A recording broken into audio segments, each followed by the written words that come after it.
So there we were. It was demolition time. The place was finally ours. We cleaned it out. It was time to tear down some walls and make some big changes. In an effort to save some money, we decided to do some of the demolition ourselves. So Henry, Chewbacca, and myself came up on a Wednesday and started tearing down the wall between the kitchen and the living room. Read my book, pick your page. Hire the band to set the stage for us. Everything is holding tight.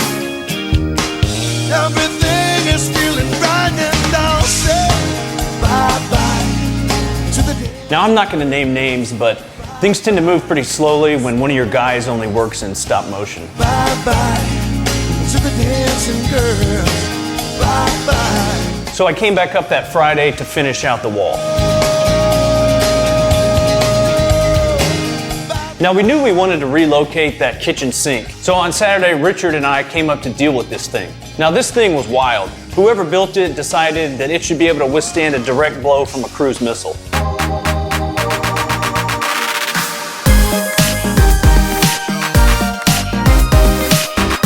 It was a big plywood box wrapped in hardwood flooring with a dishwasher and a huge stainless commercial sink, which we put here in the prep kitchen.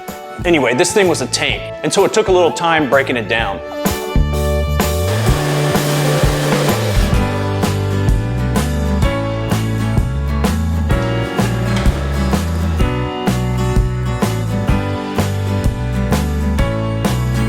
And then, of course, we threw it out the window.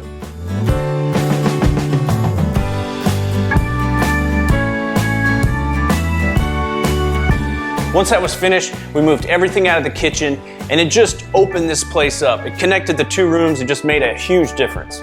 So on Sunday, we called in the troops, and everybody came out, grabbed a hammer, and got a little demolition therapy.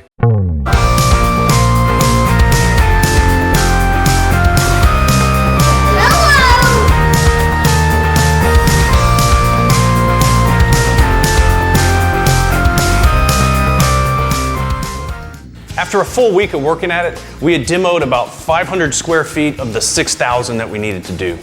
The enormous size and scale of the project came into very crisp focus that week, and it was clear that we were going to need more help and a montage. So we got our ace crew, Cody, Gage, Ed, and we got to work. Cue the montage. Good man, five, all the time. The hand you play, know what to say. You got the great view, and I got the wall. That's the way after all. Yeah, it's better than nothing. It's better than nothing, don't you know? It's better than nothing. It's better than nothing, don't you know?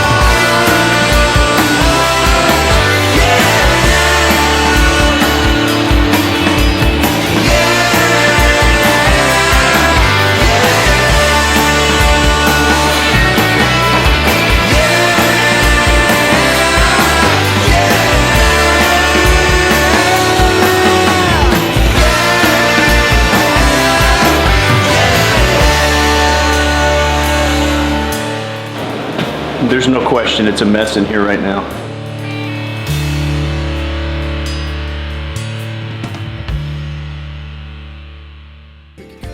A common theme that we used throughout the remodel was better use of space, and I'll give you an example.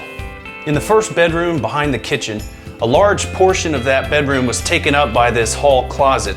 We tore that out, opened it up, and it made it feel more like a normal bedroom.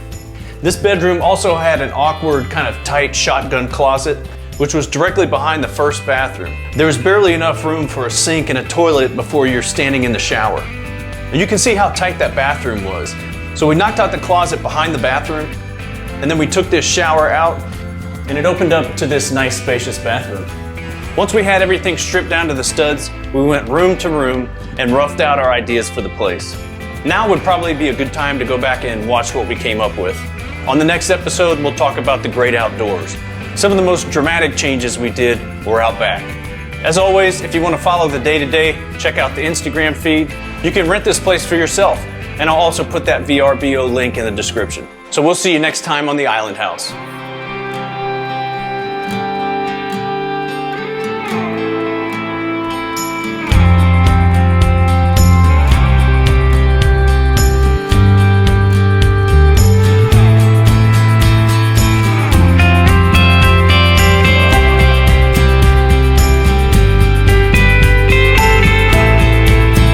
Is everybody gone? It's just us? Okay. It's 10%er time. Now, I know we haven't talked in a while, and I'm sorry for that. It's been very busy. I'm gonna start making this cup of coffee and just kind of have a very unscripted discussion about things. So, one thing that I did, I write a lot of the dialogue as I'm driving to work every morning. I got a 30-minute drive to work, and so I just kind of sit on my phone and think about things. So most of the videos are processed where I can just shoot it and kind of stick it in the video and be done instead of kind of rambling on like I'm doing right now. But anyway, this is kind of a. I was going to do a video talking about, or in a video talk about, running a little YouTube channel, and the ups and downs of that and what it all means. Let me just read this and get this out of the way. Sorry, it's been a while. I've been wanting to talk to, see, exactly. This is why I script stuff. Anyway, hey 10%ers. Sorry, it's been a while. I've been getting a lot of comments from folks that basically say this.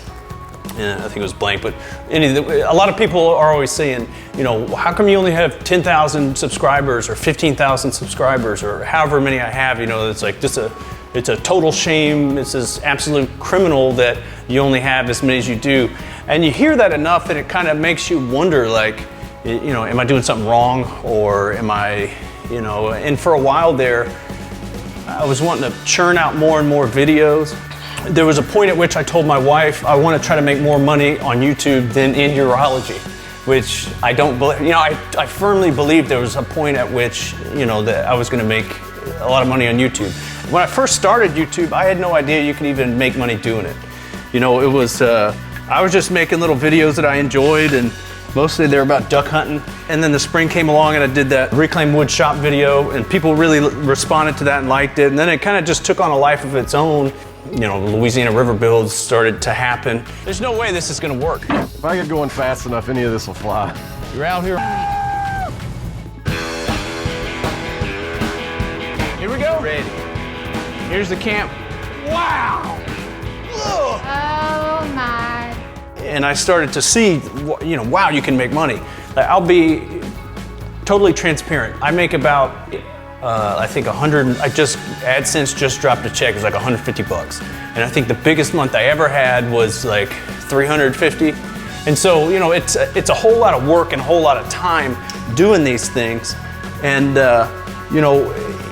in the end, you sort of, I was spinning my wheels wanting to make more videos and stuff like that, but it stopped being fun. It's just not fun when you're not making them for yourself or for your own sort of entertainment, or it just makes you question why you're doing things. What's the point of this? And it just stopped being fun.